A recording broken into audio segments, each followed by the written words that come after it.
Hello, everyone. Welcome to another episode of Film Seizure. My name is Jason Oliver, and with me are my two co-hosts, Chuck Moore. Hello. Hello, Chuck.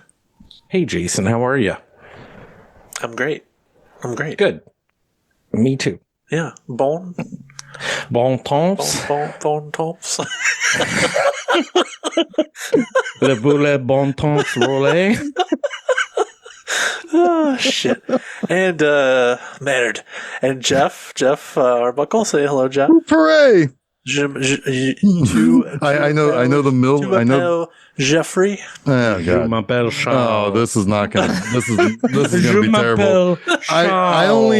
only know the words from Milbourne. So Coupe Ferret. Coupe Ferret. So yes, all right. So our movie this week, if you haven't realized what you've clicked on, is 1995's The City of Lost Children, which is a French film co-directed by Jean-Pierre Jeunet and Marc Caro.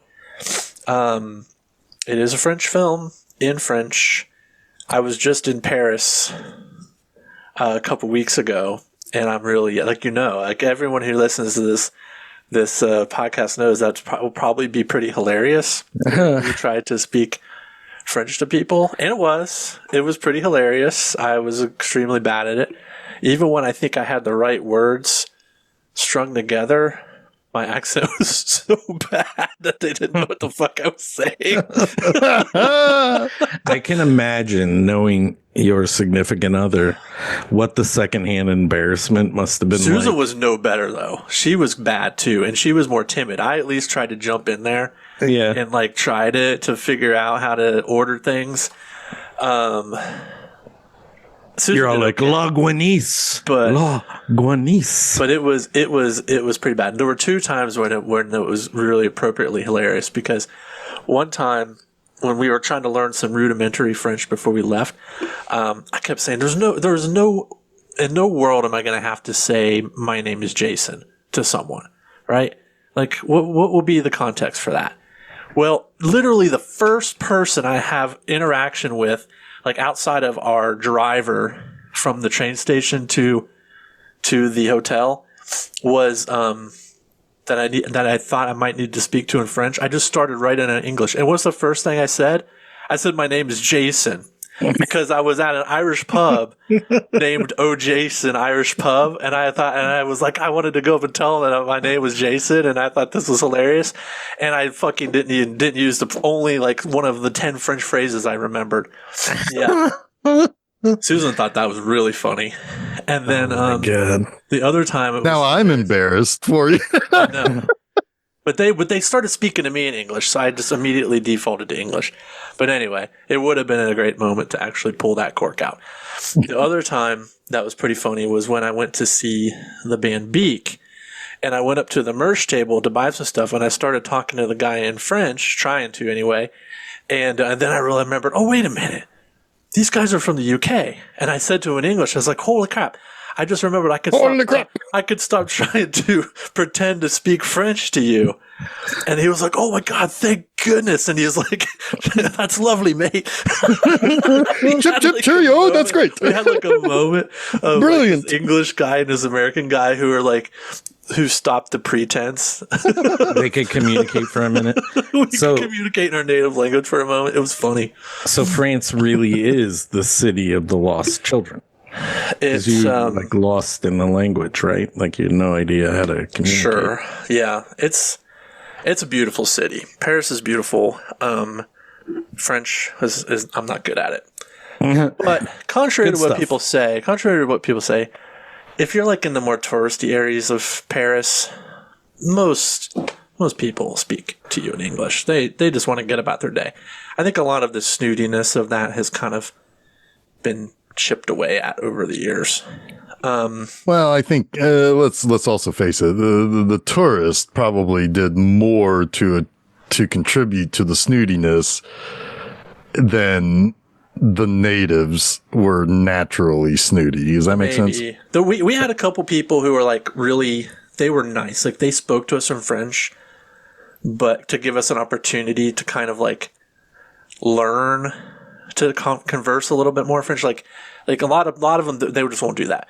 Like they'll just be like, "Oh, you're English, we'll just talk to you in English," even though they don't want to. It's just easier to cut through the fat that way, right? But some people were kind of cool, and like they wanted to try and help us like learn a little bit of French, and they weren't assholes about it. So I don't know. It was a much better experience than I had thought it would be. I was very nervous about Paris. But anyway, I digress. City of Lost Children. So, this is the second film. Wait, you're not going to say it in French? You're not going to say the title in French? La Cité des Enfants Perdus? Yeah, close enough. Pretty good. Yeah. Pretty good. I wish Ron Perlman was here to make fun of you, though. Well, Ron Perlman's probably was made fun of quite a bit. He is not a native French speaker either. No. Yeah. But it's interesting because he's worked with Junet a couple times. He's worked with Jean-Jacques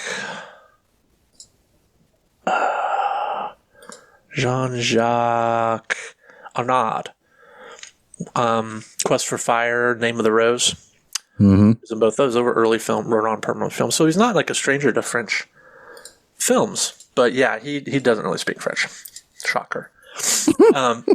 Anyway, second film by Caro and Junet. First was Delicatessen a couple years before this, which incidentally, if you're a listener of ours and you follow Seven Films, that just went on sale a couple weeks ago in their Black Friday sale. They have a 4K UHD of that coming out, which I'm very excited about. I'm picking that up. Yeah, I'll be able to upgrade my DVD. So that's pretty cool. This was the second and last movie that they made together, Caro and Junet. They were both offered together the Alien Resurrection, Alien 4 film. But Caro didn't want to work on a property that he had didn't have the full creative control over. But it was a pretty good move on their part. No. Well, I don't know if it was or not. Caro hasn't really worked much since.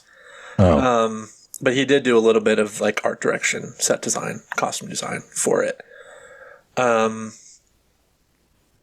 But yeah, Alien Resurrection is not great. It's got some things I like visually, but yeah, it's not that good. Of course, then Junet like really hit it big after Alien Resurrection with Amélie. Mm-hmm. That's probably his most beloved film, most well-known globally. And then A Very Long Engagement came on the heels of that. And then since then, he's made mostly kids' movies, which I haven't watched all. I think the last movie I saw of his was Micmacs, which was kind of fun. But I haven't seen anything else since that. I think he adapted some like French children's books and things. Do French children's books all deal with kidnapping children and sucking their dreams out of their heads? I mean, I don't know. French kids books, like they probably a lot of them, like people like Junet probably grew up on like Asterix and The Dark Crystal. Tintin, I mean, this does have a Dark Crystal feel to it, right? Because like Tintin was kind of violent. I mean, Tintin was a boy with a gun, you know. Yeah. So there's a dark sensibility there. I also want to mention Pitoff. He was a visual effects guy in France. He was the first person to create like the first like digital effects company, special effects company in France. He did special effects for this. He went on to make a movie I quite like called VDOC, Dark Portals, but it's more well known as VDOC, which is kind of like this fantasy film about the famous French detective who later inspired a whole slew of detectives like Sherlock Holmes and so on. But Pitoff more notoriously went on to make the Halle Berry Catwoman movie. And then never directed another movie again. Funny. Caro made one movie after Alien Resurrection, and that was a movie called Dante 01, sci-fi flick that I quite like to a degree. It feels unfinished because it is. It's got like this weird truncated, tacked on ending. But it's got some cool stuff, and it's got Dominique Pignon in it, who is like, I don't know, he plays 8 different people in City of Lost Children. But yeah, a lot of these guys didn't really have much of a career. Pitoff, he runs like a VR meditation company now. I just found him. I put it in our group chat.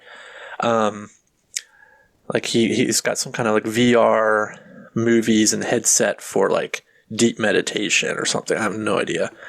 And then Caro, I have no idea what he is doing these days. And Junet, his last movie he made was called Big Bug. It was a Netflix movie. It came out a couple years ago, which I didn't see. But I remember seeing that movie listed, but yeah. But anyway, I really like this one. There's that run, I think, of Delicatessen, City of Lost Children, and Amelie that I like quite a bit. Amelie I saw in the weirdest double feature probably of all time. I saw that back to back with Mulholland Drive. Weird. Which is very strange. But it was also kind of like a nice palate cleanser after Mulholland Drive. But yeah, as far as City of Lost Children goes, I saw this movie on VHS with your brother, Chuck.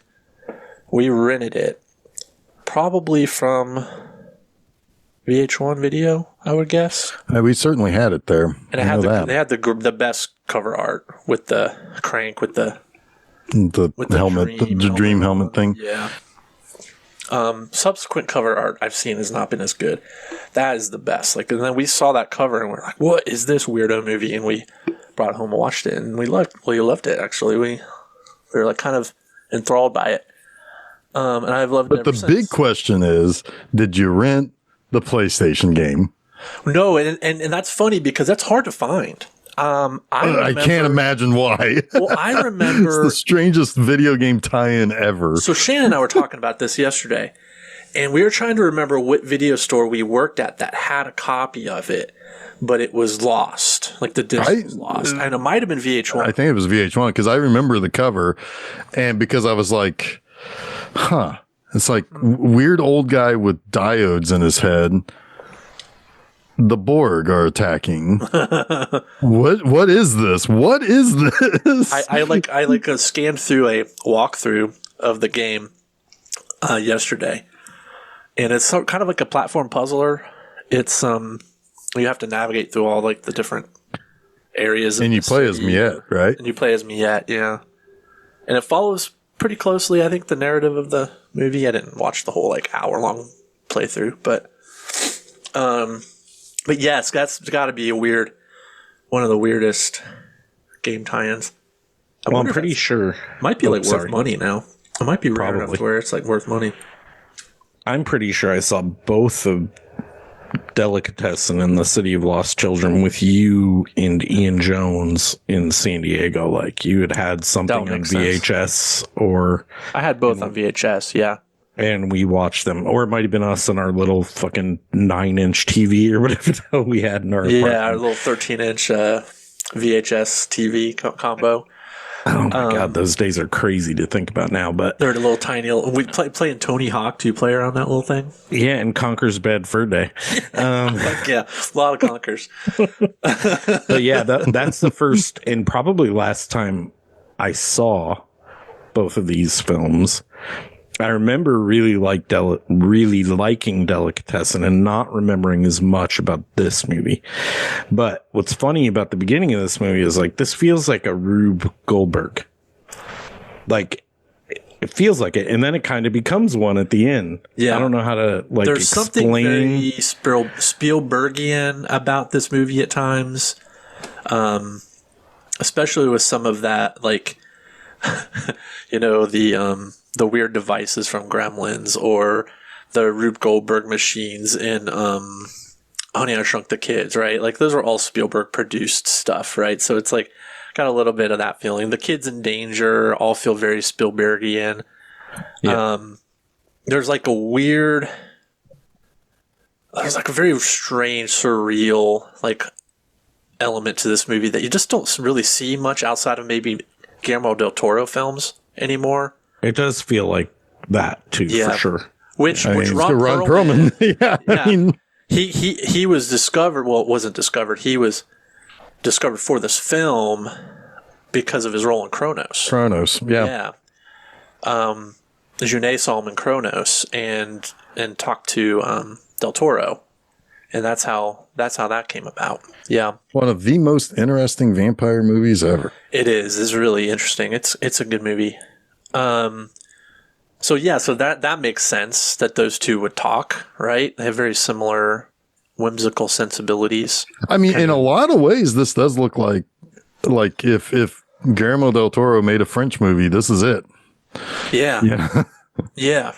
It's got all that really dark, like French calipy music, you know, like the dreamlike. Even when it is Badalamenti score is just like so good.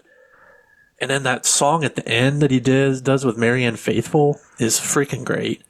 Like that's got that almost makes it feel Lynchian as the credits roll.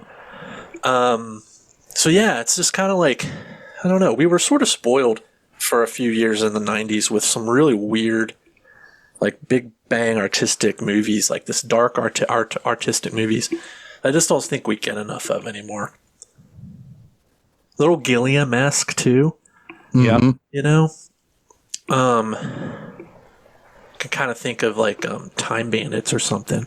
There's elements of that in this, I think. Yeah, we just need long-legged monsters roaming in the background somewhere or something to make it fully totally. Gilliam. And I think that, it's like, I don't remember much about like the steampunk stuff before this movie. I guess it'd been around for a bit by the time this movie was made, but to me, it didn't seem like something that hit big until the aughts. Yeah. Like as far as pop culture wise, but here it is in full display. Mm-hmm. Well, maybe French pop culture before us. It's very possible. I mean, maybe because there is a little bit of that Valerian feel to it too. Like this would have been one of the planets that Valerian and Laureline would have shown up on, and that's about as French sci-fi as you can get. Yeah, it's almost amazing that it's not based on a property like a French comic book or something. Yeah, where's Mobius making this into a comic or something, Because the look of it looks so well realized. Mm-hmm. Right? Like Caro's art direction, this is exactly what he wanted, was this look and feel from the art direction. And it's amazing that it came, as an original idea. Yeah. It's a kind of a weird movie. Not kind of. It's a very weird movie. There's a lot of stuff that's just presented. There's a lot of stuff that's presented without a whole lot of context. Right? No, but there's stuff to think about, right? I found myself sometimes missing dialogue because I was thinking about something and I was like, wait, hang on a second. Wait, let me back up 30 seconds here. And redo something. Turns out maybe I was stuck in a dream. I often, while watching this movie, I often watch movies for this show too soon. Right? I have to get them in because we're going to talk about them in a couple days or whatever. And this is the time I can do it. Well, this one I had to watch today just because of time. And I really wish I watched it 2 days ago because I feel like I need it. I need another 48 hours to fully ruminate, even comprehend what I've seen. Right. And really form an opinion because I think this movie is trying to tell me something. I am not really sure what it is at this moment. Oftentimes though, when we talk, I come to my conclusion. So we'll see. But right now I'm I don't even know what this was about. I know on the surface, sorry, Jeff, you want to say something, but I'm going to keep talking for a minute. Go for it. Go for it. I know on the surface what it is, but I feel like there's a lot more there than I'm grasping, or maybe I'm wrong. Yeah. I mean, with the help of Wikipedia, I know what a couple of scholars have to say. Yeah. I have a different take. I think it's a lot simpler. Yeah, I do too. I think that I read that take too, and I was kind of like rolling my eyes at it a little bit. Yeah, I hate reading those takes because I like.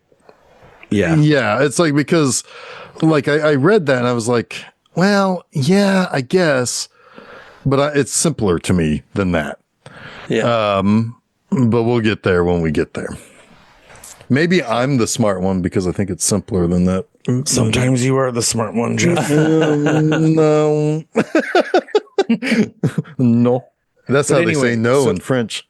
So Caro, as I'm understanding it from what you said, Jason, he's the dude that plays the 8 characters in this.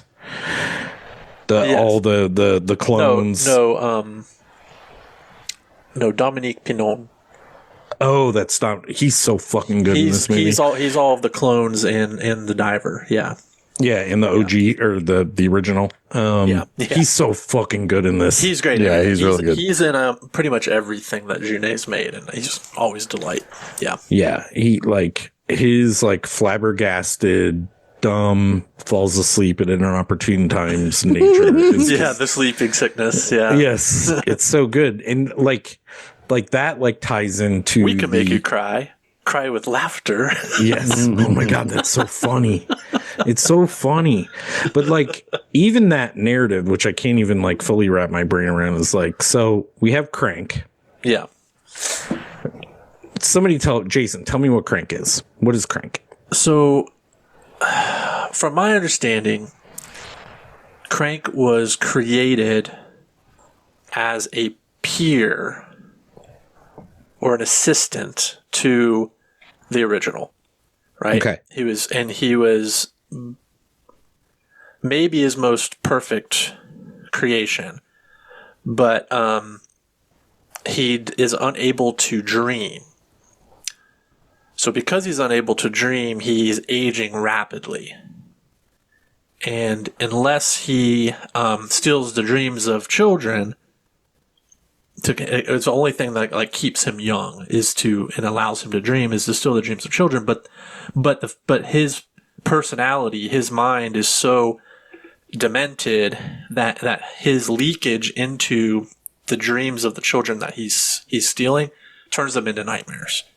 So It's like this vicious cycle. He can't actually get what he needs to be happy, right? It's like this part of his, if he has a soul, it's the part of his soul that's missing, this inability to dream. Okay, so the original, that makes sense. That makes something make a lot more sense. What is Uncle then? What is this brain that's Uncle just hanging out? Irvin, Uncle Irvin. Uncle Irvin, yeah. Yeah. It's another experiment, and I'm not sure. Okay. But it's another experiment because Irvin at one point says he says to one of the clones, he says, nonsense. We're all made in test tubes. He's no boss or whatever like that, talking about Crank. Makes sense. And then we have 7 or 8. I don't even know how many there are. 6. I think there's 6 clones. Of and the original. Dwarf, Martha the dwarf, who was created to be basically the Frankenstein's Frankenstein's monster's bride of Frankenstein, right? Well, she's a little miniature bride of Frankenstein. Because I think that he created her to help make Crank happy, right? So then what I infer from that is kind of like making a bride for Frankenstein's monster, right? But yet all that you ever really see her do is transacting for him. Yes. So he's not even happy with that. No. Because he's incapable. Yeah. Right. He's broken. He's a broken experiment. Yeah. So there's one other part of this world which makes no fucking sense. The Cyclops. Yeah. These people, who were the Cyclops? So they're a cult. They're completely separate. And now, did you recognize one of them, Chuck? Yeah, fuck yeah. Yes. It's Nagi. Yes. Nagi. Yeah. Yeah, that's crazy. It was 2 movies we've done that. What's this? Francois Haji Lazaro. Yeah. I don't know if that's right. It was immediate when I saw him. I'm like, holy shit, it's Nagi. Yeah. Hell yeah. Okay, so they're a cult, and I'm not quite sure. They keep talking about the appearances and all of this stuff. I feel like most of the context for them is in that one scene where the guy's preaching to them all in there when they all slide down the. Yeah, but then But are they goes up, and it kind of like derails that whole. are they not the ones who actually capture the children? But they are. Okay, and so then they they're are the ones capturing who the children, and they're selling them to Martha. Frank and Martha. Yeah, Yeah. and I think they're getting some technology in return. It's the eyepieces and things like the sensory enhancers. They're getting that equipment from Crank in exchange for them kidnapping the children. That's all good context that is not given to you really. Right. Not really. Yeah. You Not have to really. piece it all together from Yeah. like after seeing it almost. Like, Yeah. you don't Well, realize this is, I mean, this is a dream. I mean, like, and you're trying to sort out what you just experienced. Dreamlike And fantasy. Yep. yeah, and it's hard. and then it's in French, so it's There's an extra layer barrier that you have to get over. I was like, Sacre bleu the whole time. The French though, it almost gives it like that extra level of mystery though. You know, like I don't know it. But it's also sexy. It's a sexy language. Yeah. So it kind of makes it like, it kind of draws you in. If it was like German or something, like not to dog on Germans, but that language is very like aggressive. Well, German and French are very, very similar. In fact, yeah, but one is like subdued and one is aggressive. Right. I mean, certainly you could almost gender the two, right? Like German being a male, like sounding like a gruff male voice, whereas like French is almost feminine in the way it all soothes together. And but those two get together and have a child named English. Yeah, there's a little more to that, but yeah. But yeah, that's good. It is a dream. It is like you have to take the whole thing. It is almost like waking up from a dream and then being like, where's my fucking dreamer's dictionary? I got to figure out what the hell a banana in my tailpipe means. Sorry, I just watched Beverly Hills Cop. It must mean that you're a Lions fan. Yes, I don't know. Yes, because I'm from Detroit. Okay. Yeah, Axel Foley's a Lion. Axel Foley. But yeah, I don't even know, like... Or if it was a more serious dream, it was Cobra. Ooh. How do we approach this, Jason? How do we approach this dream? Like how do we talk about this dream? I mean, it's a fairly straightforward story, really, with a lot of weird shit in it. So what we have is we've already kind of set up the people who live in the, I don't know what we want to call it, like the water fortress, sea fortress on stilts, kind of like, almost like a Bond base a little bit. It's like they live inside of a buoy. Yeah. And I guess kind of like on stilts. I don't know. It's out in the middle of the ocean. And around it are a bunch of huge spiky sea mines, right? Like they're waiting for Godzilla to show up. Yeah, right. Or the wooden boats to disarm them. Yeah.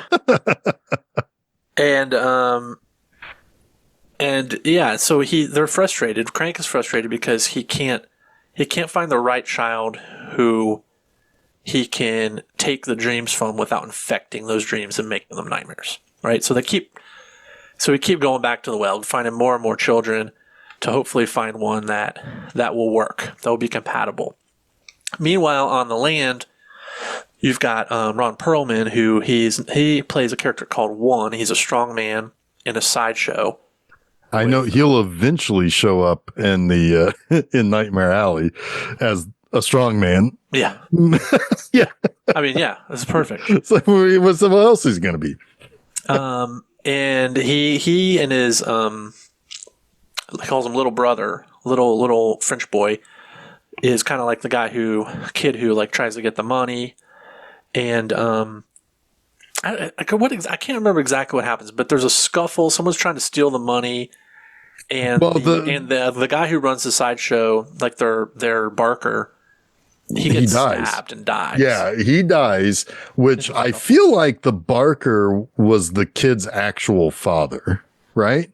No, because one explains later that he explains to Miette that he heard a trash can crying. Oh, okay. So and he opened the trash can and there was little brother. Yeah, little brother. Somebody tossed their baby and he's been raising the baby as his little brother. Okay, so it's kind of like. Sorry. Yeah, go ahead. So it's like basically like the found family. Yeah, it is, and that's kind of what this movie I think is really about, or is about different types of families. That's not my take, but but I mean, I'm open to ideas here, and Chuck is definitely open to ideas for sure. I'll accept it. Yeah. I'll accept whatever. One thing I wanted to mention, I didn't know this character before, but apparently the look of one was based on a French. No, it might be an Italian comic. Or it might be French. I'm not sure. But do you know who Ranx is? Ranx. It's a character in, like, it was in Heavy Metal. No, but Heavy Metal. There are a lot of weird shit. But apparently there was a strongman character that, with that sweater, very similar sweater. Yeah. That's what they based the look of Ron Perlman's character on. Although definitely not the personality, because I guess the personality of that character is like a sexual deviant of some sort. But Liberator Tamburini. It was Ranx Xerox was the name. Ranx Xerox. Yeah, that's the name of the character. Yeah. Yeah, I mean, okay. But anyway, that's just as an aside. That's really where all the influence ends, is with just the look. But anyway, little brother gets kidnapped by the weird Cyclops guys. Little brother likes to eat, and they try to lure him out with an apple on a. Oh, does he like to eat? On a fishing pole.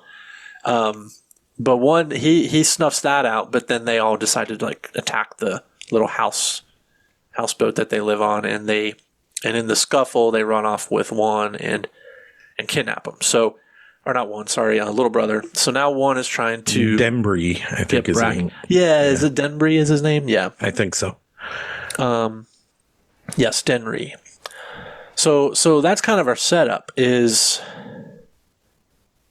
our main character who we're introduced to, played by Ron Perlman, character named One, has to save little brother, Denry, from the Cyclopses, who we will find out, and it's not hard to infer, are kidnapping children for Crank. Krang.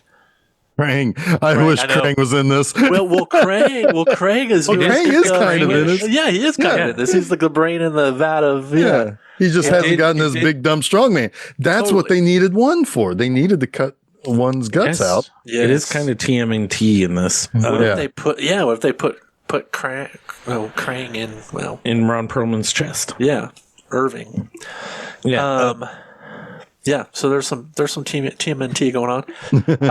And that's when one runs off to try to get Denry back, he encounters Miette and her gang of thieves, little street urchins who have just cracked a safe, but he brings the heat down upon them, unfortunately. So the Cyclops come in. They staged the scene though, to where one is like, it looks like he's tied up, or he is actually tied up to the chair, and he's got his head down, so they don't recognize him. And the safe's open with some money in it, and the Cyclops come in and they take the money, and they give a few dollars to Miette, says buy some lollipops, but it was all a ruse because they hid the majority of the money under one in the seat that he's sitting on. So they got all the money most of the money. They split it up, and then they leave him there though. He's still all tied up, and he's got to break out. He's got to do a strongman bit to get out of his binds. But then he hears Miette say something about where she knows where they're going, the Cyclops, and so he thinks that Miette can help him find the Cyclops to get his little brother back. And that's kind of where the movie goes from there. So I don't know. Do we want to talk about what happens next or impressions of what we've seen so far? Personally, at this point, I'm still trying to gather what the fuck is going on. In about like 15 minutes, I start to think about stuff and have some thoughts that are incorrect, which is kind of funny. Like I was way off on what I thought was happening. But this is like my impression so far is like this is a fun little adventure, right? I don't know what the hell is going on, but I'm having a good time trying to figure it out, kind of thing. I kept thinking that this is like somebody somehow turned this into real life from some sort of highly stylized Batman cartoon. Because this looks like Gotham City. I mean, in a very highly stylized way. But it looks, the place looks so unreal. It feels like you're watching a cartoon, even though it's we're making live action. The TMNT references. It could just as easy. Crank could just as easily be a Batman villain. Absolutely, like a brainy Batman villain that is getting away with something that. Or he could just be Brainiac coming in and fucking with. Well, yeah, that's what I'm saying. Like most of Batman's villains are just people who are smart. It's not like they can fight. You know what I mean? They're he can't punch another Kryptonian. Right. He can't punch his way out of almost any situation. Right. He's to figure shit out. Right. Yeah. And it does have that kind of setup in a way. Like I don't even know the resolution of this movie and how it works. I don't think Batman would have figured it out, but we'll get there. Well, maybe he might have. It's like, listen, Miette. This is what you got to do. Listen, Miette, I'm the knight. Why do we fall, Miette? So that we can get back up and put a thing on our brain. Well, I do have some theories about the end, but we will wait. We will get there. Yeah, because we still have to like work in these other factions too, right? So like because there's the octopus, there's Marcello. Yes, the octopus and Marcello. So that's where Miette's going, is to the octopus, which is those are the two women. Two women conjoined twins. Yeah. How do you know they're called the octopus? Is it said in the movie? Yeah, they call them that. Yeah. Oh, okay. I missed that. Go ahead. Sorry. Yeah, they don't have individual names. They're just referred to as the octopus. And they talk to each other. They repeat each other's or finish each other's sentences, but they also like repeat each other, which is funny. Like they'll say the same thing over each other. I love when their four hands come in to get the money. Yes. I'm like, it's so disorienting, but so cool. Yes. They're the head of the street urchin gang. They must feed them, give them shelter, protection, all that good stuff. But in return for exploiting them for stealing and robbing stuff and bringing it back to them. And there's one little boy. Which one is he? He's Spanky. Yeah, Spanky. They kind of are like the little rascals. Yeah. What's his name? Except for they can't really be the little rascals because Miette couldn't hang out with them. No, she couldn't, could she? No. I don't see him listed in the short cast, but he's my favorite because isn't he the one that like brandishes the knife at once? Yeah. It's the best little like 50s, our gang kind of like brandishing of a knife. It cracks me up. But they are conceiving of their next big score, and it has to do with this new safe that is impossible to. It's hard to crack, and it's really heavy. And then what they want is somebody who can like carry it out instead of having to spend the time. Right, because they'll get caught because it'll take 2 hours. Yeah. And at the same time, one is outside their hangout, and the guard, the octopus's guard, he falls asleep. There's a whole thing with the dog and a basket of meat or whatever. I love that. Yeah, I love it. It's again a sort of your very like contraption kind of aspect, right? Like the dog. Is tied to the basket, so when the dog goes to the basket of the food, the food lifts up. It lifts up like almost like a bear trap, right? Where you have to hang your food. He's his own fucking bear trap. Yeah. My favorite contraption though is coming up with the planks. Oh, and the fish. Yeah, I like that a lot. It's very clever. That whole sequence is fucking great, actually. Yeah, with the very Rube Goldbergian cause and effect. Mm-hmm. It's weird how this movie portrays that so early without being that, and then it becomes that. Like, it's kind of brilliant in that way. Like, it was making me think Rube Goldberg very early, even though it wasn't. But then, like, there's a scene in this that is 1000% that. Yeah, sure. It's a little bit that, and it's a little bit butterfly effect, right? Yes. Like your brother and I got like obsessed with butterfly effect after we saw this movie. That's kind of funny. But it does seem like it was destined or set up more than butterfly in this. But I want to quibble over that. But it's like if that one thing doesn't happen, none of those series of events come together. Yeah. I do have to ask though, Jason, are you down with the multiverse? What movie is that? Wish Upon where they say that? Oh, it's one of those really shitty movies where somebody's like, "You're down with the multiverse, cool." That must be on Tubi or something. Probably, yeah. Ed Wood made it. I only ever watched the Red Letter Media. Yeah, of Wish Upon. I think it's Wish Upon. Yeah, it might be. But anyway, so they end up, hiring. One to be part of the heist, and he doesn't really want to do it, but he needs Miette's help, so it goes along. They steal the safe, everything seems fine, but then I think, what is it that distracts them? It's not the Cyclops, or yeah, it is the Cyclops. He sees the Cyclops. One does in their truck, and he puts the safe down, and they've already started taking stuff out of it, but when he puts it down, it tilts into the water in the bay or wherever they are and sinks. It still has potentially some jewels and other things in it. What we don't see is that the jewels is what the octopus really want, and Miette grabbed most of the jewels already, but nobody knows that. Pearls too, yeah, like a pearl necklace. Jewels and pearls, yeah. But that's when one runs after the Cyclopses, and they follow him, and Miette follow them back to the Cyclops lair. And he sees that little brother's there, because that's when, is it Martha? Is that her name?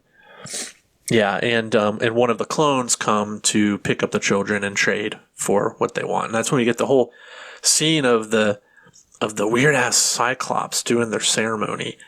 And talking about, I can only imagine. I feel like I'm losing something in the translation, from the subtitles, but I can only imagine it's some kind of like sensory deprivation thing. Like you have to lose an eye to gain like all of these new senses. It's kind of like early singularity, maybe kind of shit too in there. They certainly reward people with their Borg eyeball. Yeah, because like they go. Yeah, when you get your Borg eye. Yeah, and it's also plugged into your hearing, because your hearing is like super sensitive and acute. Yeah. Because they can shout and they can talk to one another without it bothering them, but sharp noises are their weakness. Yeah. Again, I call to Venom and sharp noises.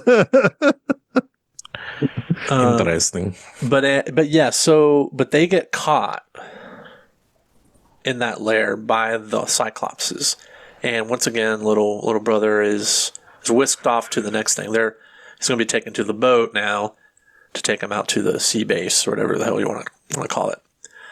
And they are sentenced to death by the Cyclops. Yeah, fodder by for the fish. fishes. Yeah.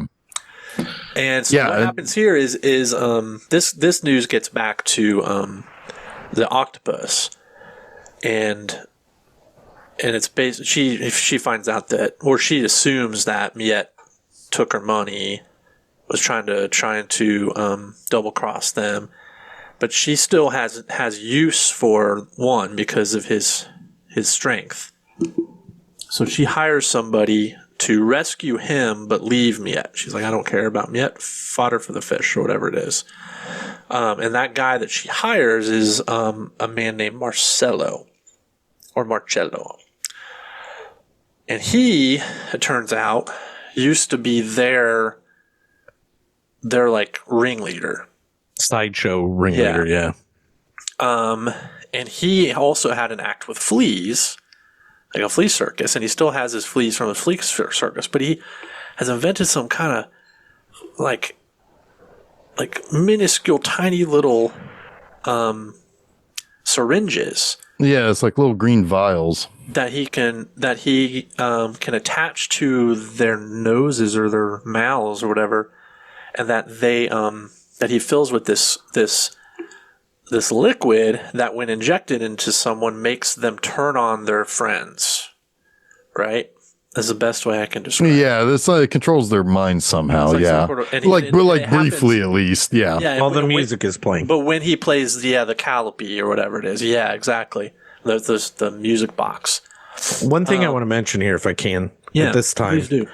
There is it's not a side story, it's part of the story, where Uncle is telling one of the clones that there is a unique version of you out there, and he convinces one of them that he is the one, because he has a plan to end Crank's like maniacal rule. Yeah. Part of the thing I thought I figured out is that since Ron Perlman's name is One, that he might have been the original. So I'm thinking maybe he is associated to these people, because he kept saying he's unique, so I thought he would be more different than he is in reality. So I started to like form this story in my head, right? Like, and I don't know if it's purposeful with the story, that because we don't really know why he's called One. Why is he called One? It only seems to serve this purpose for me, right? Like, maybe he likes to drink cold ones. Okay. All right. I'll go with that, because his one name doesn't match the story I told for him. No, because the thing is I thought that the diver was the mastermind of it all in the end. Yeah. Well, he is. He is. Yeah, because so he's cloning himself. Yeah. But he also forgets that he's done that. Right. He's got some sorry. amnesia. Yeah. Yeah. Just to clarify one point, I was talking about where we are right now. You're right. And so it's like, I was like, okay, well, I don't know. I think it looks cool when all the clones are together, and it looks really seamless. It looks really cool. Yeah. Yeah. That's a lot of this movie is just, man, this looks really cool. Yeah. But that had like this whole vibe of this movie, I'm just like with it, you know? That had to not be easy, right? Like having 4 of one dude on the screen at the same time in 1994, right? No, it wouldn't have been. I mean, this is easy. No. This is spectacular special effects for the era. Yeah. Because it's so seamless brought to you by the director of Catwoman. At first I thought there must be 2 of them. They must be twins. But then when there were 4 of them, I'm like, okay, it's obviously the same dude. Yeah. Yeah, we should mention too that that there's a plot, the plot that you mentioned that's happening at the sea base. I'm just going to call it sea base. Sea lab, called Sea Lab. In the laboratory. There's a clone episode there too. Laboratory, I guess, is what it is. Yeah. But Irving has enlisted one of the clones to help him. He's taken one of the children and has extracted a dream, but also I think infused a message into it. And what that message is like what happened on the rig, the mutiny that happened. We don't know that yet. All we know is that he extracts like this green plume of like a dream of something, and he puts it in this canister, and the canister is then thrown into the water in the hopes that the right person finds it. And I think Irvin knows exactly what he's doing. We just don't know that. Right. Like, we find out who he's sending it to, but yes.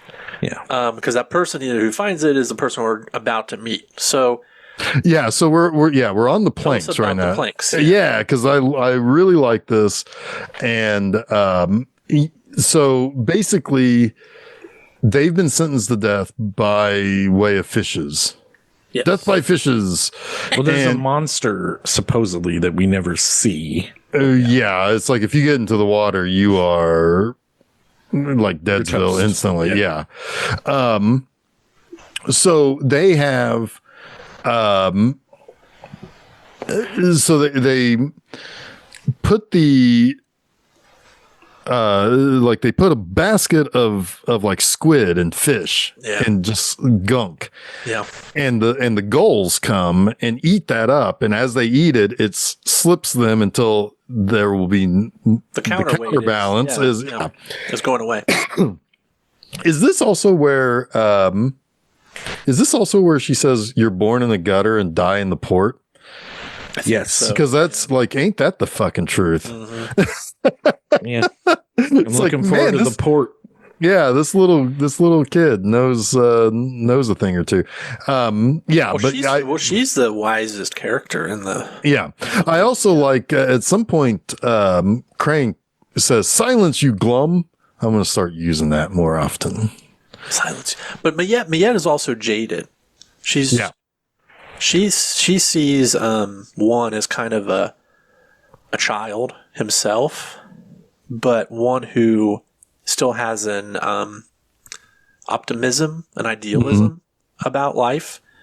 You know, he's the only adult that has that. He's the only one who would rescue the crying child from a trash can, right? He tells Miette that story, and she's like, this that happens all the time. Right? She's not affected by that emotionally. Yeah. A small aside, their whole relationship is so Leon the Professional. Yeah, a little bit.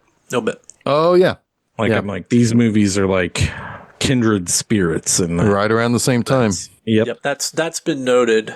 It has. I don't think there's any specific connection. Yeah, I don't know if it but it feels right that you could watch these movies back to back. What's weird is that French character, what was it? Something Xerox. Oh yeah. His girlfriend is underaged in that. He's like not a good dude, like very gross Annie. I mean, it feels with an underage girlfriend. And so there is a little bit of that, but I think it never feels creepy. Well, there's one point, right? Yeah. Well, there is at one point a little bit creepy. The radiator was a little interesting. I was like, "What is he doing?" It has the potential to go that way, but it doesn't. It's him, right. It's him adapting and kind of making a joke about an earlier moment. Yeah. The same way that, but he's with an older woman when that happens. Yeah. The radiator moment. So I don't know if I don't know. But they also have the conversation right before that about, what do you want to do? And he's like, when you find little brother, and he's like, find a job, a house, maybe a woman, I never in my mind feel like he has any sort of. I don't. If nothing else, he's going to adopt her as little sister. I think he calls her little sister. Yeah, she is feeling that way. He is not. Right. Same way. Yeah. Professional. Exactly right. Because she is older beyond her years, and she thinks she knows what she needs to do to survive. Right. Yep. It's as simple as that, I think, as icky as it is. But he is so pure of heart that never is even a possibility of happening. Yeah. Right. He calls her little sister. He's going to protect her because he loves her. Right. Yes. It's a pure love. Yeah. It's a familial. Yes. love. I didn't mean to make this like. No. I think it's a great point because and you brought up Leon, which has its own its own connections to Luc Besson in a similar thing, and it's all weird and gross and French probably, and I don't know. It's all weird and gross and French. It probably doesn't take a bath. You sound like Jeff Arbuckle. I do. That's why I had to come back and add that little extra just to get him off the hook, get him off the plank, if you will. But I'm glad you brought it up, because I think you're right to kind of pick up on that. But I also think that it's like an innocence meets a cynic. Well, the ages are reversed. Right? There's something else also. I'm glad that came up, because your explanation only solidifies my take that much more. Cool. And second, just what you said right there, where it's like you have the innocence and you have the cynical. Well, the other thing that's also, whether we like to admit it or not, we've all been 10, 12 years old and had a crush on an adult. Sure. Especially someone who affects us in a positive way, right? So this is not that normal, or that's not that abnormal. She's trying to understand why this guy would care, right? And she's infatuated by it. Yeah, that's natural in a lot of ways. It's what somebody does with that then makes it icky or not, right? And this is so pure that it doesn't happen. And then, of course, like after what happens here on the docks, she falls in the water. He's saved. He has the scream at the sky moment. Yes, he does that a lot in this, and it's great. But he's been saved and taken by Marcelo to a bar, waiting instructions from the octopus. Meanwhile, I love this. Gets rescued by the monster, maybe, right? But it's a diver. Yep. He's an old-timey diver in an old-timey submarine. Yeah. He takes her. Well, it's funny because he collects her like she's just any other object. Yeah, she's caught in the net. Because when he takes her into a submarine, he just lays her down and then tags her. Yeah. Like, this is where I found this thing. And then he accidentally steps on her foot, and that hand wakes her up. It's her hand. Or hand, foot. Yeah. But this, I don't know if you've ever played the game BioShock, but this is the game City of Lost Children. Well, maybe great. That too. But BioShock, this is it's like a steampunk game where a lot of the characters are in these kind of almost underwater shit. Like, this is very BioShock, but it is funny. It is very BioShock. What year did BioShock 1 come out? Years later, probably 2000, maybe even later. I played the first one and I played the last one. Oh yeah, the last one's great. It was 2007 for the first BioShock. Really? Yeah. Wow. I'm getting at that age where years don't make sense. Yeah, I totally see it. It is the aesthetic. It's so the aesthetic. Yep. Yeah. But he does categorize her, but we find out as soon as he takes off his helmet, we realize who he is. Yeah. He's a bearded clone. Right. He may not be a clone, but in that moment, you're like, well, it's a bearded clone. It's that dude. Well, we've already had the discussion of the original, too. So you do kind of this is him. So I was wrong. This is the original. Yeah. I was wrong. It's not Ron Perlman. I'm stupid. Yeah. But he's kind of in a fugue. He's lost all of his memories somehow. Yeah. Yes. He's all messed up. He's all messed up, but he's categorizing. I don't know how long he's been down there. It feels like hundreds of years by what he's long gathered. Enough to grow that beard. I mean, he's gathered a lot. He said this is the history of this city. Yeah. However long that is, right? He has lots of fucking stuff. Yeah.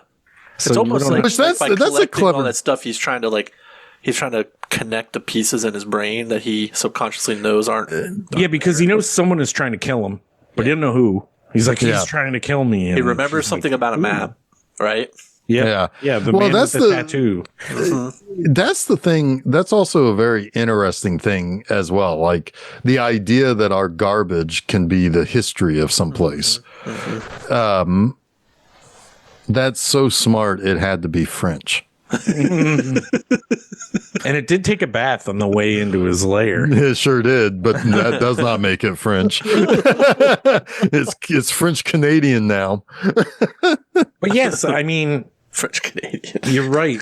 Even how do you say this? Like, people who dig up artifacts are often finding trash that relates to a time. Or mundane shit like cups and bowls and silverware of some like, they sort. were probably thrown out, and that's why they're maintained in the ground somewhere versus getting eradicated by a war or something. Like, I don't know. But yeah, that's why the archaeologists get really excited when they find structures, right? Because that means that, all right, we might find something that's not trash. At some point, it's going to get really fucking morbid because all they're going to find are bones and people. Bones, people, and Corningware. Yeah, right. Yeah. And then they're going to find the structure. And it's like, what does Walmart mean? Oh my God. I can't even imagine. Like, I don't want to get into this, but I can't even imagine if there's like a city buried from the U.S. that somebody finds someday, what they're going to think of us. Well, we'll find out at the end of AI, artificial intelligence. Well, I mean, we've already buried so many of our own cities, like in towns, like for naming projects and things like that. Like, what's underneath Chicago? Yeah, right? We've covered cities and towns already. They might be more interesting than what Seattle we have right now, though. Yeah. Parts of New York. Yeah, it is kind of wild. Kind of wild. Well, it's a good thing that Beneath the Planet of the Apes will answer all of our questions whenever we have them. Oh yeah, that's what I was just thinking about was the subway. Totally the subway. Yep.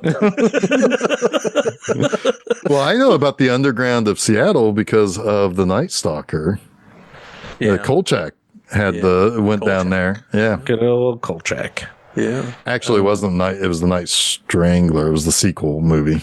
Anyway, continue on. All right. So Miette kind of comes to, she's like, thank you. You did a lot. You did a great thing. You saved my life, but I got to go.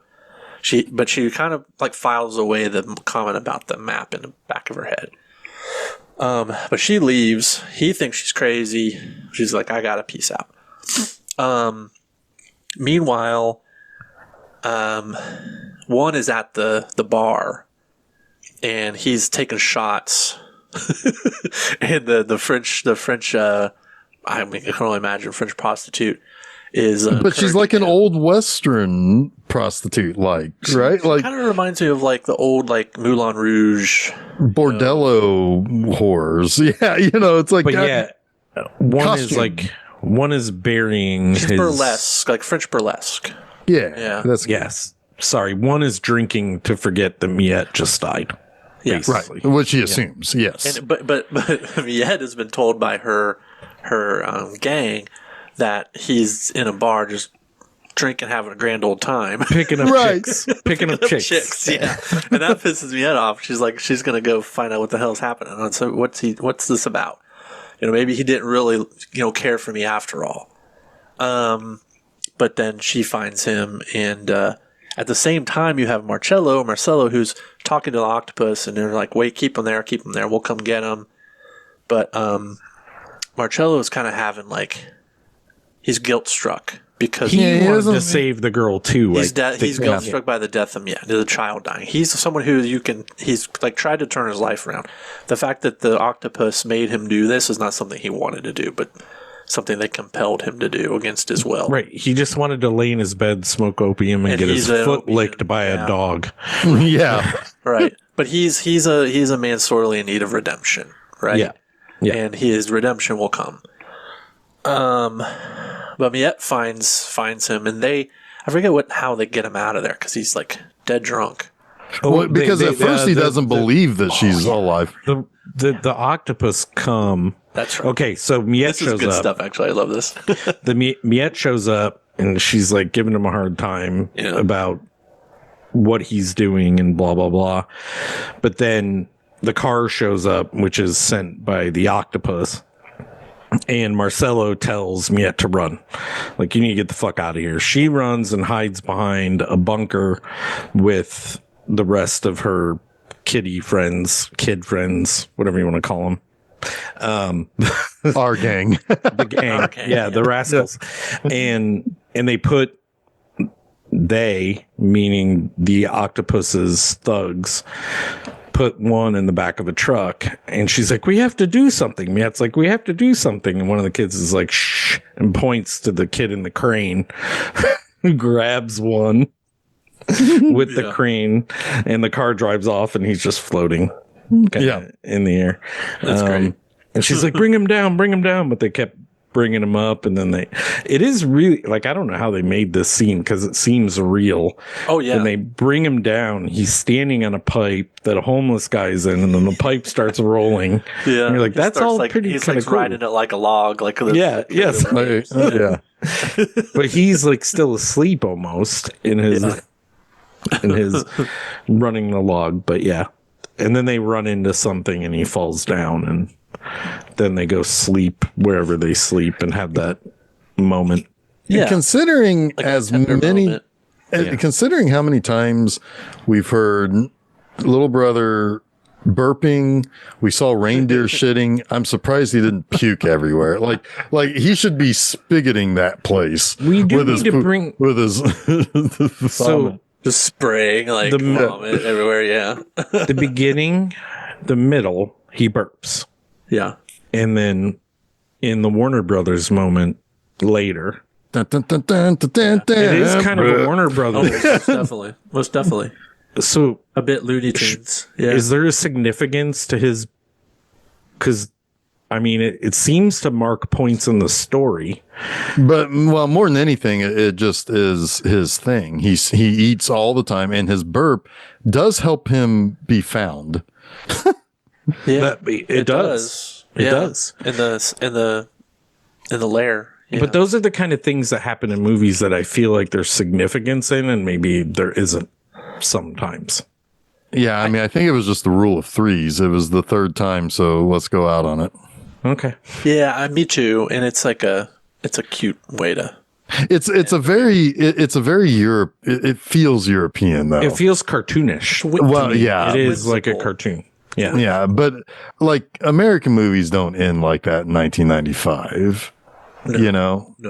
But not for kids. This is no. That'd be like Forrest Gump burping to end a movie. And that's true. Like this movie isn't really made for children at all. No, it's not. No, it really isn't. It's pretty dark.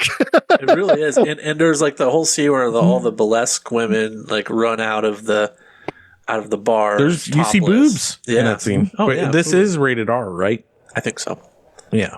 Well, I mean, you see boobs in Titanic, and it was PG-13. No, I know, but you're right. But that was art, Jeff. That's where you get. That's drawing me like the French girls. Okay, but these are French girls. That is true, right? Like if it's naturalistic or art, they give it a lesser. Yeah, they will. I mean, I don't know if this was rated R or not.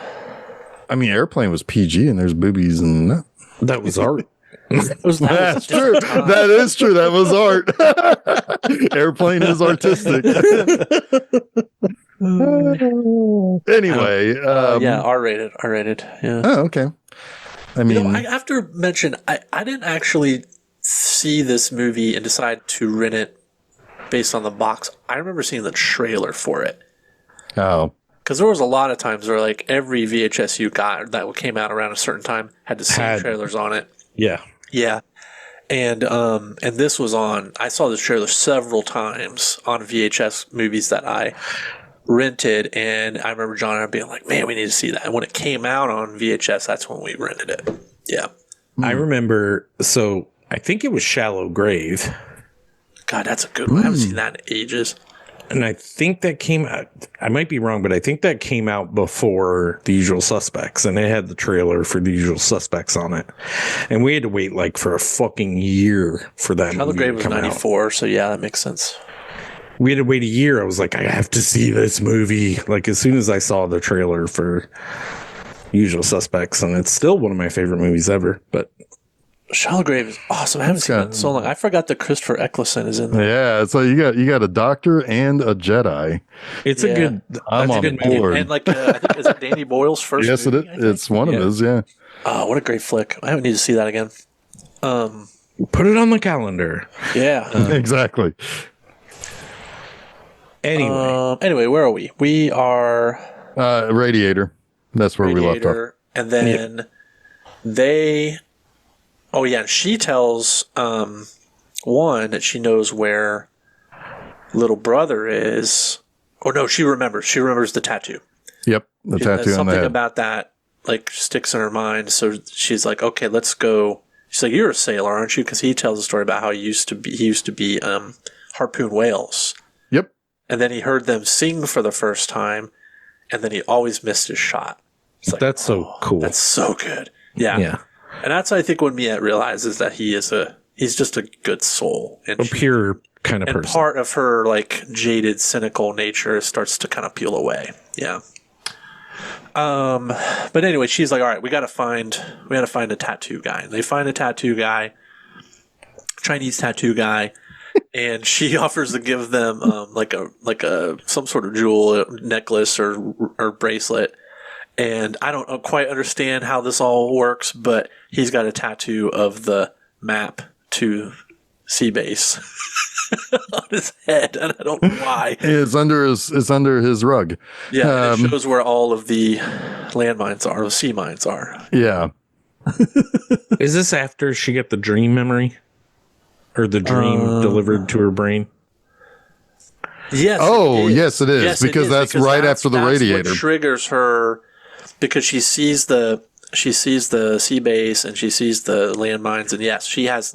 You're absolutely right. It is what triggers that. So only important to bring that up because that memory dream or whatever Uncle send out also hits the brain of the original. Right. He's the one who opens the canister. Well, he doesn't open it, accidentally opens, but he's the one who finds it and brings it on his submarine. Yeah. Yes. And that lets him know what's going on. And one of those Rube Goldberg moments happens. Yeah. And which we didn't really talk about the Rube Goldberg. We mentioned it, but we didn't really talk about the one that gets them saved. That one hasn't happened yet. It hasn't? Nope. You're right, it hasn't. Yeah. You're right. Okay, but that's coming up. I think it happens next. Very soon. Because they're going to go get a boat to go out to the sea base, sea lab.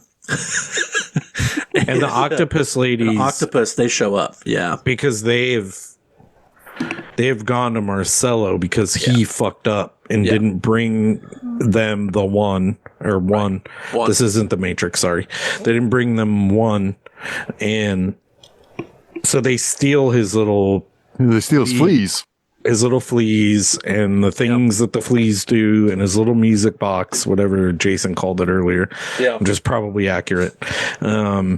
It's like an organ grinder. It's like a calliope or something. Yeah. Calliope. And they find them, meaning Juan and Miette, and have one of the fleas bite one in the head and turn him against her. Right. To which I did not feel good about those slaps at all. No, there was a couple hard slaps right across Miette's face. And the second one sends a tear through the air from Miette and hits a spider web.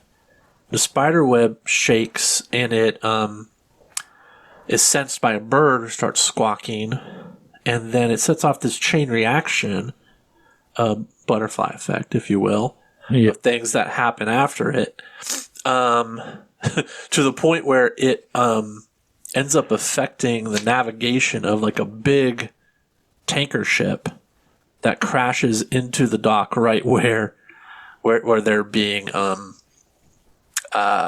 manipulated, I guess, if you will, by the octopus. Yeah. And sends them into the water. Miette and one. But so now it's broken the spell, but they're still in trouble. So the octopus, they're trapped. They're trapped in the water, kind of triangulated in this little area of water by the boat that's come and crashed into the dock. The boat, the dock, and whatever. Yeah. And so then the octopus, they start filling the water with gasoline or something, some kind of accelerant, oil, and then they're trying to light it on fire to burn them up in the water. It's pretty dark shit. And at that point, that's when Marcello shows up. His is his chance of redemption, and he has one of his fleas which again, like the flea gets back to him in another sort of weird chain reaction way. Like it rides a dog and then it rides like another animal and it gets all the way It's back happening in like in at the same time. Yeah. Yeah. Yeah. And it somehow is able to communicate with him what's happening. And that's when he comes back to the dock and he has one of his fleas inject one of the twins with the serum. They attack each other. And he plays the calliope. They attack each other and they fall into the water. And I don't quite understand like how he throws his cigar. He throws his cigar, but I don't understand how Ron Perlman and Miette got out. Did they show them get out? They walk out. They're able to climb out when they're distracted. He throws a rope while the girls are fighting. Okay. And Ron Perlman or one climbs a rope with her on his back. Okay. Cool. It's kind of just briefly. Right. It's a quick show. Yeah, I missed it. Must have looked away. Okay, but so they get out and they get on the boat. And now they're on their way to Sea Lab. And while that is happening, the original has started making his way at the bottom of the water. He's walking. He's walking on the ocean Bioshock, floor. Like totally Bioshock. Yeah, walking on the ocean floor in his old school Sea Lab suit. Yeah. So we're all converging now into our final climax. Are you saying, Chuck, that if we're looking for him, we better check under the sea? Yes. Okay. Because that's where you're going to find him? That's where you're going to find him. He lives.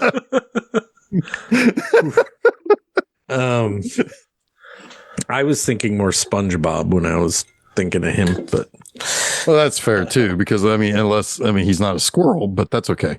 That's okay. Easy to confuse with that beard. Yeah. But yeah, there is kind of like a convergence. So the guy who created all the problems in the first place is at the bottom of the ocean walking towards where he created all the problems. Right. You have Juan and Miette who are in a boat avoiding a literal minefield, literal representation of what their whole fucking struggle is about in their lives on the way to this platformed place. And then you have Uncle at the same time has Crank in a chair with little brother attached to him. And I don't know what the goal is there. Or, go ahead, Jason. So I got a little bit of this. So when they bring the new batch of children, including little brother, to oil rig Sea Lab, they little brother, being little brother, gets away and because he's trying to find food, and he's in the dumbwaiter that goes down into I love this scene. Crank's like private lair or whatever you want to call it. And he tells one of the clones, he's like, "Oh no, let him come." He sits down and he's eating and he's just talking kind of to himself, but to the boy and to the clone. But he realizes that this boy doesn't fear him. He has no care about him at all. He's like, he could be the one that he needs in order to survive. So that's what's happening there. He then has connected little brother to the machine, and he is taking the dreams from little brother, and he's not infecting them because little brother's unafraid of him. Yep. Good point. Very good point. And I just want to mention, and it's it's related, but when he eats the candle, oh my God, and he makes that face, I'm like, oh, this is so good, because he eats all the food and then he like just grabs a candle. He makes a face, but then he goes back for more. Yeah, he bites more off. It's so good. It's so good. But yes, you're right. He must have seen the purity, which is, even though little brother is not one's actual little brother, they are like pure of heart. I don't even know. I guess it's kind of a purity, but I mean, most of those children would have that same. So maybe ambivalence? Purity. I think it's more of an ambivalence. It's more of like, he's a little bit more like he has one goal in life. A singular focus. A singular focus, right? So nothing outside of that focus even penetrates him. Whole time he's been on this this like kidnap journey, he's only been seeking food, and he's only like attacked people who've gotten in the way of food. Yeah, there's ambivalence. He bites people who have gotten in the way of food. Right. If he can't eat food, he eats your hand. Right. Right. Right. He eats the hand that feeds you. Yes. Yeah. He Or reminds me doesn't. of my Yeah. cat Loomis, who was definitely separated from his mother far too early, who has like these really bad attachment issues, especially with Susan. Oh my gosh. Follows her around all day, every day. Does he suckle in his sleep? Because He does Ransom that. does. He does that. Yeah. He, for a long time, he would like lick her shoulder. Just lick her shoulder. But he is like so like food, what's the word, fixated, right? So is my dog. Like very food fixated. Like he was the run on the litter who was separated from his mother early enough. He did not have that food security as a kitten until we adopted him, and then he just like never lost that anxiety. So that's kind of what I think of his little brother. You know, he was born in a trash can, right? Essentially, was separated from his mother. Mother probably threw him away, and he was hungry. His first thing he ever struggled with was hunger. So anyway, I mean, that's a good add to that character for sure. So yeah, we have the like, and just to mention throughout this movie, in his terror presentation, like Crank is trying to sing Christmas songs to kids and trying to make kids fucking happy. nightmare. Susan And he's about just lost scary her as mind with that scene. She was like, "Stop crying!" it is. There's a lot of like scenes in this movie where the screaming or the crying gets unbearable. Yeah. And it just Like, it's like, you think you've please had stop. enough. It Please piles stop. on some more. Yes, please Yep. stop. Yep. But one of the clones is able to soothe the children. Yes. So the clones are actually better at making the kids feel, you know, I think they're childlike too. Yeah. Like, in a way. Yeah. Sorry, didn't mean to interrupt you there. No, I'm just go for agreeing it. with you. Yeah. Like that Yeah, is. yeah. No, like, that's their all nature. part of my read. I'm biding my time to get to my read. I think we're there. So now what we have is Juan and Miet. They are able to get onto the oil rig. They there's a whole bit where she takes a thread of his sweater, which I love, and it unravels. The best part is the line that she says, "We're really starting to get attached." Yeah, it's adorable. It's like, that's clever. There's a lot of clever lines in this movie. Yeah, very sweet. And but he loses the thread because Well, he runs out of out of sweater. Yeah. And but she does eventually circle back around and find him. But that's when she gets attacked by Martha. And there's like there's all kind of a convergence at the end of these multiple slides. So the one is throwing some of the clones down a slide. That's fucking hilarious. Like it is hilarious. They keep showing more, up. like walk in and then they just look at him and then they're being slowed down the slide. Oh God, it kills me. It's really good. But Miet actually goes down the wrong hole and ends up with the Wicked Witch of the West or whoever she is. Yeah, Martha. Yeah. And she's about to shoot her with a gun, and then she gets shot by a harpoon. By a harpoon from the original. Yeah. And one of the kids is like, does it hurt? Or one of the clones is like, does it hurt? She's like, yes, I'm allergic to metal. Or whatever she says. I'm like, I'm allergic to iron. Yeah. That's so good. Yeah, it's great. Yeah, I would be allergic to an iron harpoon through my body too. Yeah. But then Martha's like, okay. So at that time, the original's like, I don't even know what you call it. He's wiring the place for explosion. Right. Like all kinds of dynamite. He's going to blow it sky high. Yeah. And himself. Yeah. And himself. But he talks to all the clones like, come help me with this. You're me, basically. Help me. And they all follow him. And Martha's like, take this key, go down that hole, but don't hurt him. Like, don't hurt Crank, please. Right. Right. And as she's saying this to her, she's reaching up to grab a little lever behind her back that opens the floor that would drop Miette to her death. Yeah. Basically. But as she's falling, one grabs her by the hair, pulls her back up, but then he falls in. And we assume probably death. Right. For him. Right? But then Miette goes to save. He skywalks it. He does Skywalker. He ends up in a fucking shit nest. Like a bird nest, yeah. Shit all over him. But that, I mean, and woken up by the original, because he's the diver is there wiring the platform. Yeah. And then, you know, take it away here when Miette gets up to Uncle and he's like, crawl into the chair, kid. You're the one that will fix this. Yeah, this gets a little weird because she discovers little brother hooked up. And he's like, crawling into the chair. Chuck, this just gets a little weird. It's just a little weird. I think it's kind of like I saw that look. It's a little bit of an Inception thing that has to happen here, right? Like she has to enter into both of their dreams, which is now shared, and rescue little brother from the dream, because if they just wake him up, the shock of it, I guess, will kill him.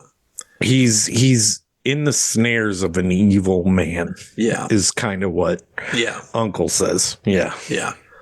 So, because it's that dream from the beginning with all the Santas coming down the chimney and then, right. Yeah. Yep. The thing that Jason Reed posts every year on social media cracks me up. He does, doesn't he? Every Christmas, yeah. Too many Santas. Too many Santas.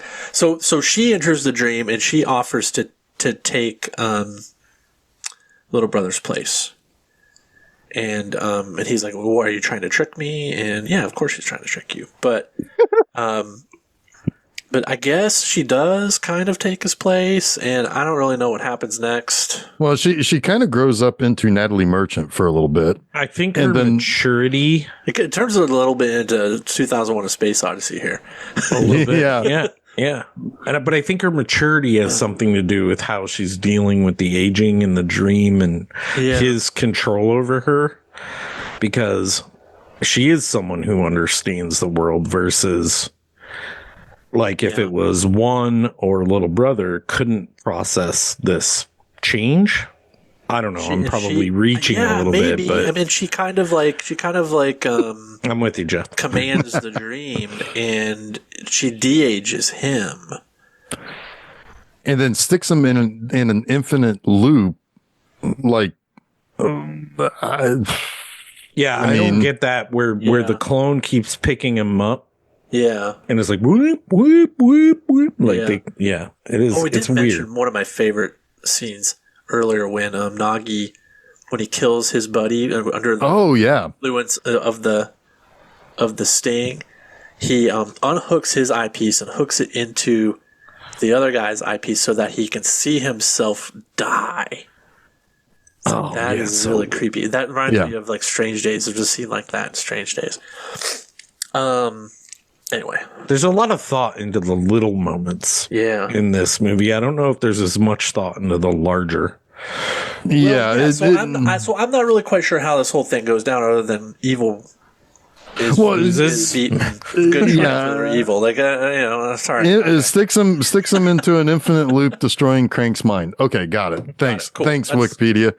All right, cool. Cool. I'll go with it. Accept that. Yeah. Yeah. Accepted. It's been a beautiful, enthralling movie. So it's cool. Before we hear you, it's very French. I would like a little more out of this. I really would. I would like a little more connectivity. That's or fair. Thought and I say that a lot myself, so it's fine. I really liked this movie. I had a lot of fun watching it. I had a lot of like self-reflection moments watching it. Like it makes you think about youth. It makes you think about your children, what job you've done with them, because there are so many children in this movie that have just been abandoned. And I know it's not totally about that, but it is kind of. I think a lot of it is about that. And it's also about like your creations, like even the ones made out of test tubes have turned on their creator. The parents.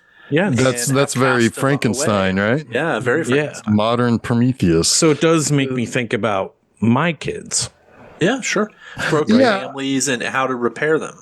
Yeah, and this is a prime example of a movie that you can just have on in the background at a party. Oh, for sure. And it's like, oh wow, look at that guy, or wow, look at that thing. Moment. Here's this, and and don't turn off the subtitle. Fuck him.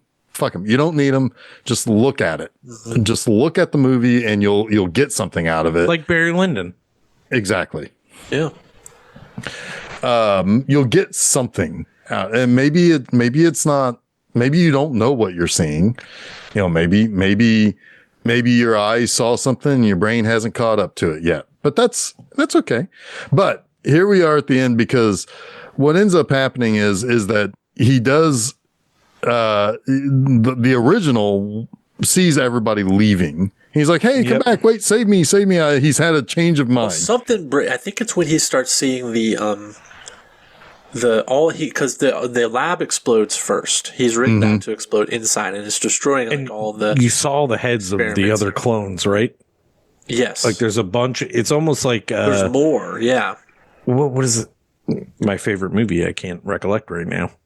With all of them in the 8 heads in a duffel bag. Never mind. Continue. Well, some of that was definitely in Junet and Caro's head when they started working on Resurrection, 100%. Because all that lab stuff is it's straight up that kind of aesthetic. But I think what happens, Jeff, is he gets he grabs one of the papers, one of the ember papers out of it, and he sees that it's formulas. And he sees that he puts it all together at that point. He's like, "Oh, I am the scientist. I'm the creator. I'm the creator. I did all of this." And he sees the work that he was working on, and he's re-energized by it, and he wants to keep working on it, which is not good. Right? It's almost like Ed Wood fall right back into the same trap, right?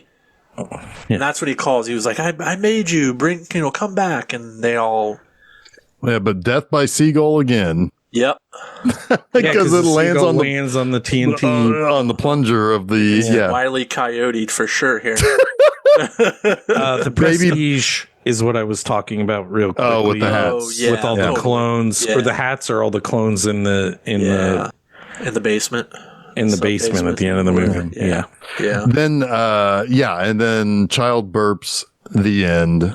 Yeah. And then we all ask ourselves, what was that all about? We listened to Angelo Badalamenti and Marianne Faithfull take us into the credits. It is pretty sweet song at the end there. It reminds me very Julie Cruz, Twin Peaksy. Yeah. Yes. Yeah. So according to some highfalutin film scholars, they say this is all about capitalism. Yeah. And it's like, okay, maybe I can twist the movie into that idea, right? To me, it's like, no, this is just about the innocence of youth and the desire to get it back when you grow old. And the idea that Crank is now old enough to where he feels like he's lost all of his dreams. So he needs to find the children that will do that. And anything else is a waste to him, including the clones. They're childlike. They have imagination. They have feeling. They have something, and he sees them as lesser. Yeah. He makes them tell him their dreams. Yep. And but that's their only use to him. Otherwise, he thinks they're a bunch of idiots. Yeah. One is very pure and very good but in the scene in which he's under the influence of the flea, he does something that a lot of kids it's a hard lesson that a lot of kids have to learn. And all of us had to learn it at some point in time. An adult you loved disappoints you or hurts you in some way. And you have to figure out what to do from that point. It's all about the experience of aging and what that means to you. That's all I got out of it. It's like, I didn't really see this capitalism thing, although that could play into some of that. There's a class systemness. There's a little bit of a class system, but that's not necessarily capitalism. But that's not necessarily capitalism. Right. Exactly.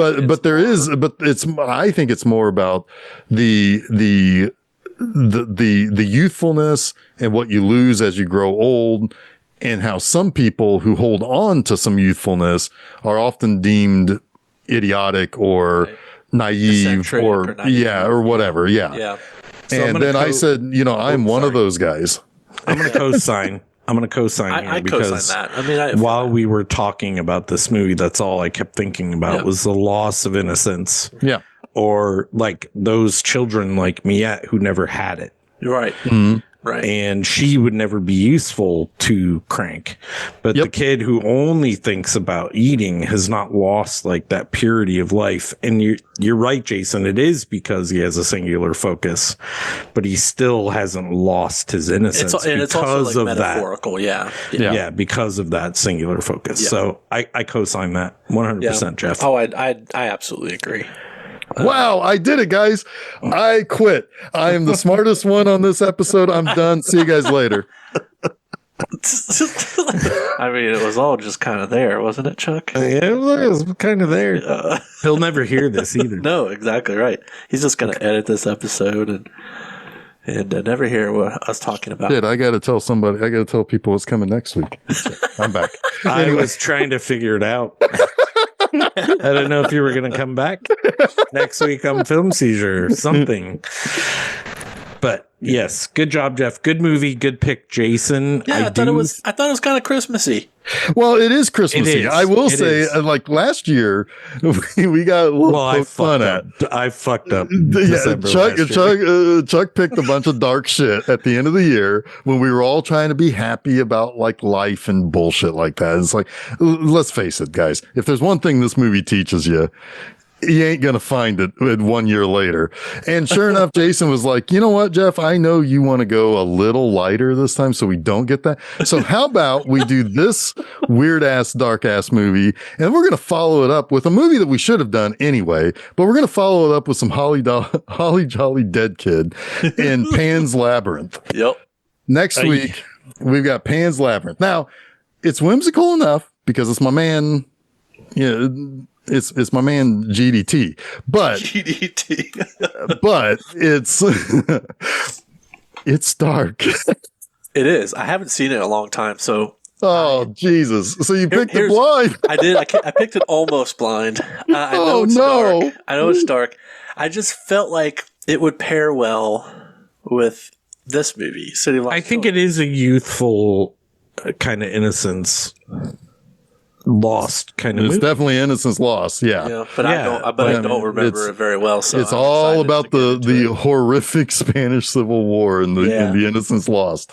Yeah. So okay. Well, I mean, so I know you're. It's not our first Del Toro. Is it our first Del Toro? It's not. Yeah, not the first on the site because I've covered all but one of his movies on the podcast for Monster Mondays. But yeah, and then this one was included on that. But this is the first time on the podcast that we. Wow. Yeah. That's wild. Well, there's a lot that we need to get to with GDT. Absolutely. I mean, the only one. But this is a good one, I think, to start with. This is kind of the only one that's not been done yet on Monster Mondays is Blade 2. I did Blade, so I could do Blade 2, but I just haven't done it yet. You know, Blade 2 is not bad. No, because it's GDT. It gets a bad rap, but I kind of like it. I mean, it's not Hellboy or Hellboy 2, but it's pretty good. I mean, I like it. Yeah. But anyway, so yeah, next week we're gonna get the sadness done before Christmas. Yeah. This time with Pan's Labyrinth. We have a good palate cleanser though for Christmas. We absolutely do. I'm excited about it. Wash your tears away. It's musical. It's fun. It's an origin story. We all love it. We love it. Yep. It's we can. Yeah. Anyway, so the 18th, next Wednesday, Pan's Labyrinth. Go to filmseizure.com. That's where you find all of the stuff to do, to follow us, to subscribe to us, whatnot. On Monday, also at filmseizure.com, my newest episode of Monster Mondays is The House That Dripped Blood. It's a fun Amicus portmanteau film. So check that out. This upcoming Friday at my website, bmovieanima.com, I have Metamorphosis, the Alien Factor, also known as The Deadly Spawn 2. That was a total accident that I picked those movies to go back to back like that. I actually almost shit myself when I realized that I did that. I was like, what? Oh, no. Anyway. That would have been an episode on BME too. Absolutely. I'm in pre-production for season 6. We'll see what happens. Anyway. So that's that. Anyway. Until next week, I bid you a fond adieu. I'm Jeff Arbuckle. I'm GDC. Goddamn Chuck. Guillermo del Chuck. And I'm Jason Oliver, and you've been listening to Film Seizure. I wish I translated that into French earlier. Je m'appelle Jason Oliver. Je m'appelle Charles.